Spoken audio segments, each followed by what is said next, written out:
Well, my Steam controller has finally arrived, and we're going to take a look at it.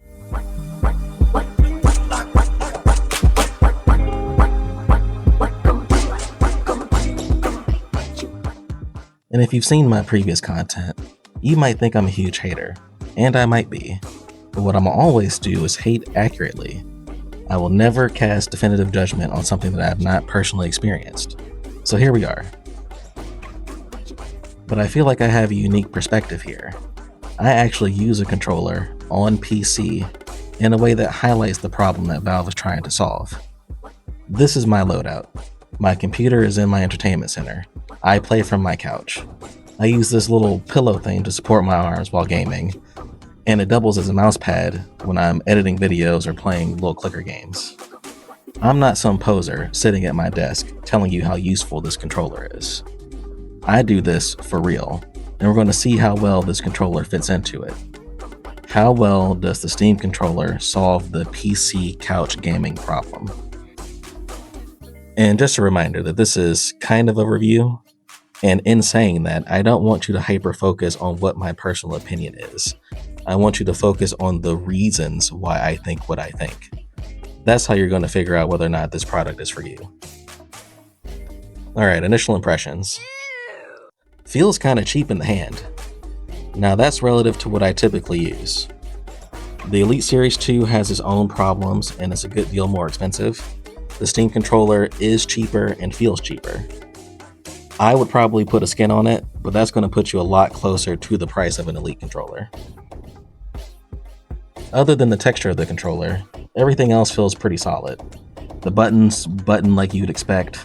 The haptics associated with the trackpad are just as satisfying as they were on the Steam Deck.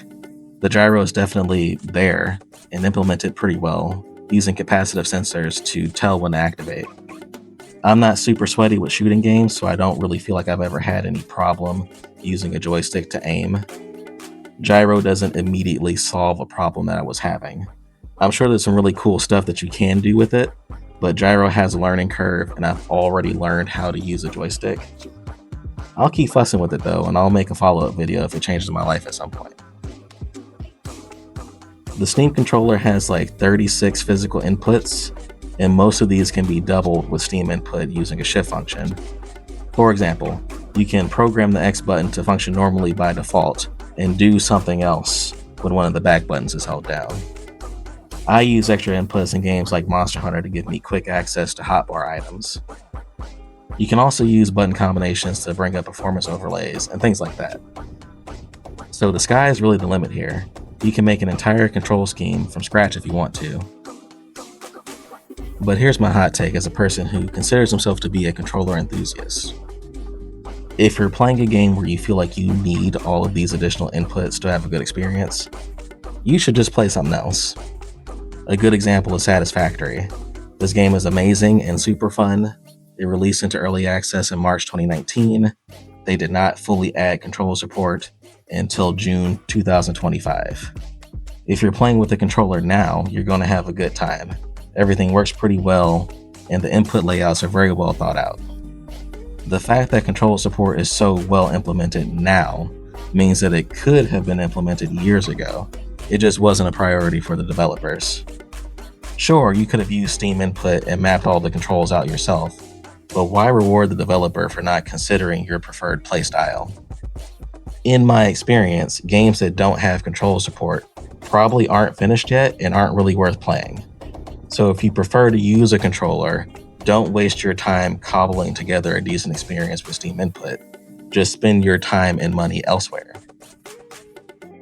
Okay, so the controller is solid. It has lots of inputs and an insane amount of customization. But how well does it solve the problem of living room PC gaming? Well, that's where things get a bit complicated. If you define the living room PC gaming problem as playing games on Steam, then yeah, I suppose the Steam controller knocks it out of the park. But was that really a problem that anyone was having? If your entire gaming experience was going straight to Steam and staying there, I doubt you've had any trouble doing so. But when I look at this controller and I see these big, beautiful trackpads, I think, finally, the single device that bridges the gap between applications for controller users. But that's where we get to the elephant in the room. The Steam controller does not function as a controller unless you're playing through Steam. If you play a game from a different launcher, it kinda works sometimes, and Steam might fight with the program you're using, trying to take control.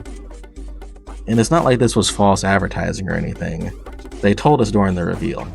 Hell, I even highlighted this as a potential deal breaker on the same day. But nobody saw that video, so it didn't really matter. And I've seen murmurs on the internet of this issue being presented as a failure of Windows. But no, if hundreds of existing controllers can do something simple that the new Steam controller can't, that's a failure on Valve. Funnily enough, the Steam button is programmed to launch and focus Steam, but none of the other buttons do much of anything unless Steam is already running.